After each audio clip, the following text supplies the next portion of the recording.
Peace para sa 4 Peace Project naghatid ng tulong sa mga mag-aaral sa bayan ng Binmalay. Para sa detalye ng balitang yan, kasama natin Idol Intern Mariel Giling. 104.7 IFM Report.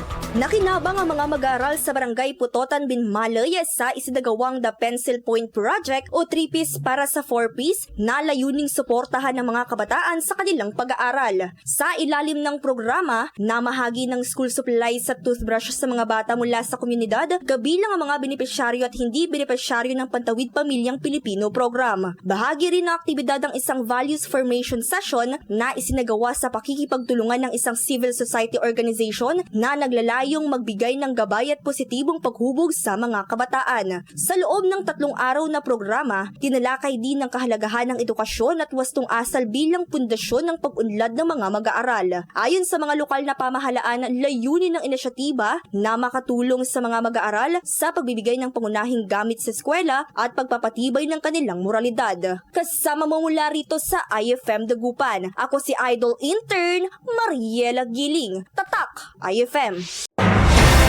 IFM News. IFM News. IFM News.